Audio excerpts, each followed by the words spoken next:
मुख्यमंत्री डॉक्टर मोहन यादव के आदेश के बाद इंदौर पुलिस भी अलर्ट नजर आ रही है। इंदौर में अवैध गतिविधियों पर शिकंजा कसने और बदमाशों की धरपकड़ की जा रही है। इसी क्रम में पुलिस ने रात को शहर में फ्लैग मार्च किया और कानून व्यवस्था की समीक्षा की।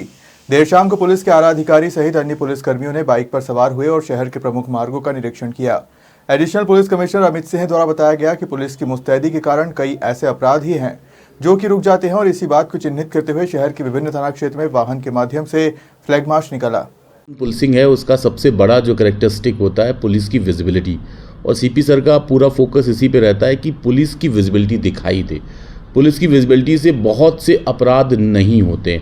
अपराधियों में पुलिस की उपस्थिति एक सकारात्मक पुलिस के सेंस से है कि वो डरते हैं और अपराध नहीं करते हैं। तो पुलिस की हमेशा प्रेजेंस जो रहती है, पुलिस की जो विजिबिलिटी रहती है, जो पुलिस का विजिलेंट एक्शन रहता है, वो अपराधियों पर एक साइकोलॉजिकल प्रेशर डालता है। और इसी दिशा में नगरीय पुलिस लगातार काम कर रही है कि वो लगातार इस पे फोकस कर रही है कि पुलिस सड़क पर दिखाई दे, लोगों को रोके टोके। ये जो वे ऑफ पुलिसिंग है ये निश्चित तौर पे अपराध के ग्राफ को भी गिराता है और आम आदमी में भी आत्मविश्वास लाता है, सेंस ऑफ सिक्योरिटी लाता है, सुरक्षा का भाव लाता है कि जब पुलिस का आदमी सड़क पर रहता है तो आम आदमी भी अपने को सुरक्षित महसूस करता है और एक सेंस ऑफ सिक्योरिटी जो सुरक्षा का भाव है उसके अंदर पैदा होता है। तो इसी दृष्टिकोण से कल जो हमारी विशेष बाइक हैं जिसमें हमने लाइट्स भी लगा रखी है और हॉर्न सिस्टम भी उसमें लगा रखा है, वो विशेष जो हमारा ट्रबलसम एरिया है, जो वनरेबल पॉकेट्स हैं, वहाँ पर पेट्रोलिंग की है। जो न्यूसेंस वैल्यू वाले लोग हैं उनकी पतारसी भी की गई है, उनको बाकायदा जाकर चेक भी किया गया है, मिलने पर उनकी मैनुअल फ्रिस्किंग भी की गई है ताकि मैसेज दिया जा सके कि अपराधी तत्व को किसी भी कीमत पर छोड़ा नहीं जाएगा। इंदौर कलेक्टर जनसुनवाई के दौरान माहेश्वरी एकेडमी के आर.के. डागा ने अपनी शिकायत दर्ज कराई। उन्होंने बताया कि वह माहेश्वरी एकेडमी में 20 वर्षों से कार्यरत थे, लेकिन बिना किसी पूर्व सूचना या कारण बताए उन्हें मौखिक रूप से कार्यमुक्त कर दिया गया। उन्होंने कलेक्टर कार्यालय से अनुरोध किया कि उनकी दीर्घकालिक सेवाओं को ध्यान में रखते हुए उन्हें पुनः नौकरी पर रखने के लिए संस्था को आदेश दिया जाए। सर, जनसुनवाई में ये शिकायत की है कि हमको बिना सूचना के 29 अप्रैल को एक लेटर दिया गया कि आपको हम लोग हमारे करीब 10 टीचर है कि आपको हम सेवा मुक्त कर रहे हैं, और ऑफिशियली क्या हमको नहीं बोला गया, खाली फोन पे हमको बोला गया कि आप लोग को हमने सेवा मुक्त कर दिया गया। और हमारा सब टीचर करीब 18-20 साल पुराने टीचर्स हैं और CBSE होने के कारण उन्होंने बोला कि आप MP बोर्ड के टीचर है इसलिए हम आपको बाहर कर रहे हैं। कोई रीजन नहीं बताया, कुछ नहीं बताया। कौन सा स्कूल है? ये श्री आर.के. डागा माहेश्वरी के एकेडमी 51 छत्रीबाग इंदौर। वहाँ पे 5 संस्थाएं संचालित है। श्री माहेश्वरी विद्यालय, RPL माहेश्वरी विद्यालय, Shri Maheshwari school, Shri R K. Daga Maheshwari academy, BD Joshiwal school और एक गर्ल्स हॉस्टल है, फूलबाई देवी जो गर्ल्स हॉस्टल है। ऐसे 5 संस्थाएं संचालित है। कितने शिक्षक है जिनको हम लोग का 12 जने हैं, 12 शिक्षक है। उनको बिना कारण के, बिना कुछ नहीं, बस बोला गया कि आपको हम सेवा मुक्त कर रहे हैं। कोई रीजन नहीं, कुछ नहीं। स्टाफ भी उसके साथ में, और उनका एक ही था कि B.Ed टीचर को हम रखेंगे, CBSE के तो नॉन B.Ed को, जिसमें हमारा मोस्टली सब टीचर B.Ed है, और नॉन B.Ed टीचर को उन्होंने रखा हुआ है। जो नॉन B.Ed टीचर है उनको रख लिया सोर्स के कारण, और हमारा को बिना रीजन के कर दिया गया बाहर। कुछ नोटिस नहीं किया, बस 29 फरवरी को उनकी मीटिंग हुई। मीटिंग के अंदर हमको बोला गया कि आपको हम 7 दिन के अंदर बताएंगे। 7 दिन, आज करीब 13 दिन हो गया, अभी तक कोई नहीं बताया। कल हमको कॉल्स आए कि आपको लोग को हमने रिलीव कर दिया। कोई कलेक्टर से मिले, कार्यालय पे आके मिले और क्या आश्वासन मिला आपको? हम कलेक्टर साहब तो थे नहीं, SDM कलेक्टर अपना मंडलोई सर थे। मंडलोई सर से बात हुई है तो उन्होंने हमारे सेक्रेटरी से बात करी है कि आप जल्दी से जल्दी मेरे को रीजन बताइए कि आपने किस कारण इनको बाहर करा। तो उन्होंने बताया कि हमारे जो हमारे ट्रस्ट के जो मेन वो हैं पुरुषोत्तम जी पसारी, जो वैष्णो के मेन ट्रस्टी हैं, वो भी हमारे स्कूल के ट्रस्टी है पसारी जी।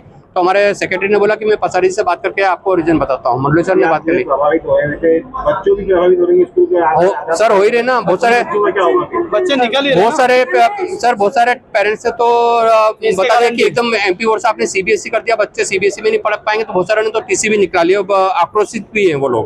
आरटी बच्चे भी थे, आरटी के बच्चों को क्या होगा इसके अंदर? आरटी का सर अभी तो मेरे को कुछ रीजन मालूम नहीं पड़ा, वो तो डायरेक्ट मैनेजमेंट को मालूम है कि क्या हुआ। हाँ, आपका नाम? सर मैं शैलेश पुरवाल बोल रहा हूँ, और बाकी मेरे साथ पूरा स्टाफ है।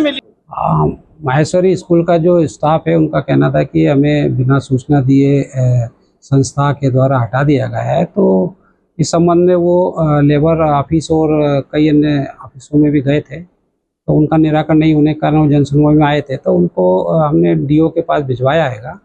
वो डीओ इस पे संबंधित खुद से चर्चा करके नीतिगत कुछ निर्णय लेगी।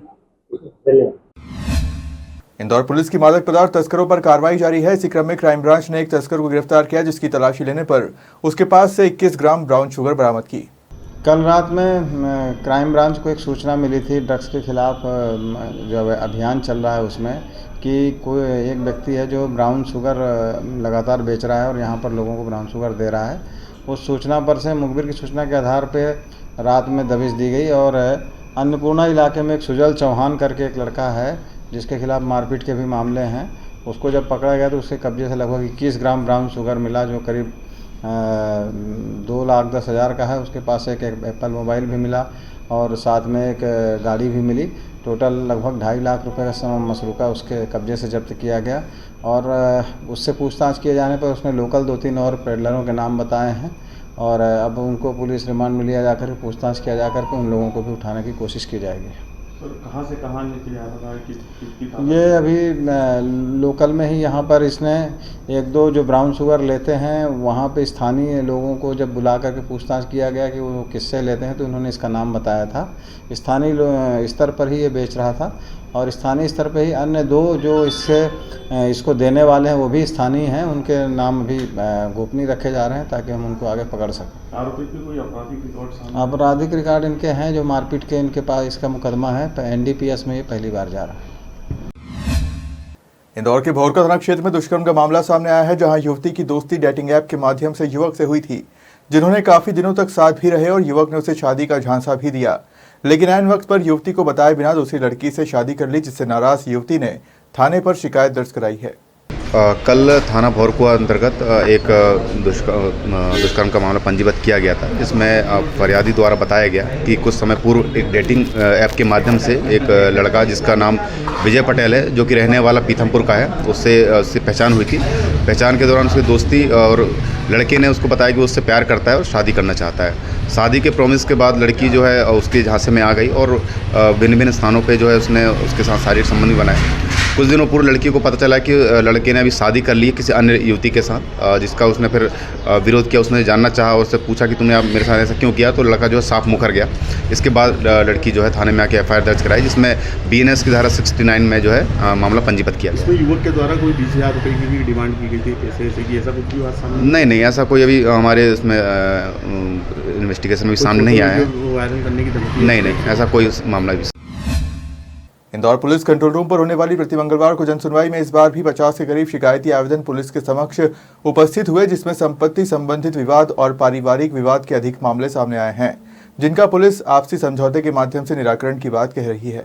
देखिए, जनसुनवाई में आज 50 से ज़्यादा शिकायतें आई, जिसमें अधिकांश मामले डोमेस्टिक वायलेंस से जो रिलेटेड थे, पैसे के लेन देन से रिलेटेड थे, प्रॉपर्टी डिस्प्यूट थे। इन सभी शिकायतों को CP साहब ने स्वयं सुना और समय सीमा पर उसके निराकरण पर फोकस किया।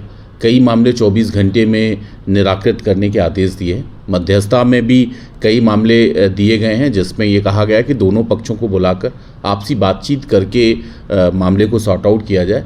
तत्काल और समय सीमा पर निर्धारण पर हमारा फोकस है। पिछले कई महीनों से इस बात पर पूरा फोकस किया जा रहा है कि निर्धारित सीमा में शिकायतों का निस्तारण हो। अगर उसमें कोई संज्ञेय अपराध पाया जा रहा है तो FIR तत्काल किया जाए। कई मामलों में आज भी CP सर ने FIR करने का आदेश दिया है, जिसमें प्रथम दृष्टया संज्ञेय अपराध दिखता नज़र आ रहा था, उसमें FIR के निर्देश दिए हैं। और भी इसी तरीके से चीज़ों को परसू किया जा रहा है कि हमारी जनसुनवाई एक सकारात्मक और पॉजिटिव उसमें आगे बढ़े, ताकि आने वाले लोगों को ज़्यादा से ज़्यादा रिलीफ मिले। इंदौर कलेक्टर कार्यालय में जनसुनवाई के दौरान पीड़ित रवि बग्गा ने अपनी शिकायत दर्ज कराई। उन्होंने बताया कि उनकी दुकान पर मकान मालिक विनय कुमार जैन ने जबरदस्ती ताला लगा दिया है, जबकि उनके बीच का मामला न्यायालय में विचाराधीन है। रवि बग्गा ने बताया कि उन्होंने विनय कुमार जैन के खिलाफ माननीय न्यायालय में केस दायर किया है, लेकिन इसके बावजूद दुकान मालिक ने उनकी दुकान पर ताला लगा दिया। अपर कलेक्टर रोशन राय ने कहा कि संबंधित विभाग को जाँच के लिए निर्देशित किया है। सर, मेरा नाम रवि बग्गा है। मैंने विनय कुमार जैन से मैंने 2.5 साल पहले मैंने दुकान किराए पे ली थी, 27,000 रुपये महीना किराए पे, जो मैं उसे अपने बैंक खाते में उसके बैंक खाते में लगातार दे रहा हूँ।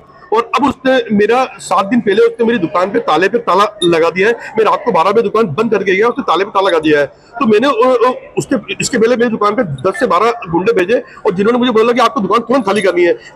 मैंने उनसे 7 दिन का समय मांगा कि 7 दिन में दुकान खाली कर दूंगा। तो ये बोलने के बावजूद भी उन्होंने अगले दिन ही मेरी दुकान पे रात पे ताले लगा दिया, जबकि मेरा न्यायालय में प्रकरण चल रहा है। 16/4 को ही मैंने न्यायालय में की शरण ले ली थी। मेरा स्टे के लिए मेरी आज की मेरी तारीख लगी हुई है। उसने न्यायालय की भी अवहेलना करी। उसने न्यायालय द्वारा उससे नोटिस भेजा गया जो उसने लेने से मना कर दिया, बोलते मैं इस पट्टे पे नहीं रहता। जबकि उसके द्वारा मेरे को 6/5 को एक नोटिस भेजा गया जिसमें उसने उसी पट्टे से नोटिस भेजा है जिस पट्टे से उसने न्यायालय की अवहेलना करते हुए नोटिस तो बोल दिया मैं यहाँ नहीं रहता। और सर मैं इसकी शिकायत माननीय तुगलक थाने में टीआई से लेके एसीपी साहब से लेके सीएसपी साहब से लेके एसपी साहब से लेके कमिश्नर साहब से लेके सीएम हेल्प तक मैं हर जगह इसकी कंप्लेंट कर चुका हूँ, लेकिन मेरी कहीं कुछ सुनवाई नहीं हो रही। अब मेरी 7 दिन से मेरी दुकान पे ताला लगा है और मेरी आजीविका पूरी तरह से बंद हो चुकी है। और अब ये बार-बार धमकी मिल रही है, जान से मारने की धमकी मेरे पिताजी को। अब कहीं कुछ सुनवाई नहीं है। आपको गुंडे भेजे गए थे आपकी दुकान में मारपीट करने के लिए, आपको तोड़ने के लिए? जी सर उन्होंने ये बोला कि अब उन्होंने मुझे इतनी प्रताड़ित कर दिया, उन लोगों ने बोला कि आपको 2 दिन में दुकान खाली करनी है। अब सर 2 दिन में 2.5 साल से दुकान मेरी जमी हुई है 56 दुकान में वन सेंटर में, तो मैं दुकान 2 दिन में कैसे खाली कर पाऊंगा? मैंने उनसे सिर्फ 7 दिन का समय मांगा, लेकिन 7 दिन का समय भी न देते हुए उन्होंने तुरंत मेरी दुकान पे ताला लगा दिया रात में। मेरा नाम रवि बग्गा। देखिए ये विशुद्ध रूप से ये है पुलिस का मैटर है और हमने सलाह दी है कि आप संबंधित पे एफआईआर की कार्रवाई सुनिश्चित करें। गंज बसोदा में गंज हनुमान मंदिर पर चल रही श्रीमद् भागवत कथा के द्वितीय दिवस विश्व विख्यात कथा व्यास श्री कृष्ण चंद्र ठाकुर शास्त्री ने कहा कि आतंक का कोई धर्म नहीं होता, पर आतंक एक ही धर्म से क्यों निकल रहा है और धर्म पूछकर आतंक फैलाया जा रहा है। श्रीमद् भागवत कथा में आतंकवाद और पहलगाम का मुद्दा चर्चा में रहा। कथा के दौरान सिद्ध संत बाबा जगन्नाथ दास जी को स्मरण करते हुए श्री ठाकुर जी ने कहा कि हमने विद्वानों के श्रीमुख से गंज बसोदा के सिद्ध संत बाबा जगन्नाथ दास महाराज की ख्याति सुनी है। उन्होंने कई वर्षों पहले नौलखी मंदिर पर हुए 9 लाख लोगों के विशाल भंडारे में अपने तप के बल पर आवश्यकता पड़ने पर पानी को घी में परिवर्तित कर दिया था। ऐसी पुण्य भूमि पर निरंतर यज्ञ, अनुष्ठान एवं सत्संग आयोजित होते रहने चाहिए।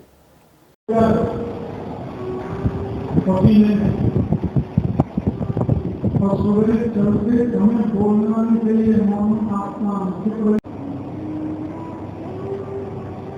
में पड़े, चद्दर में से चिल्लाए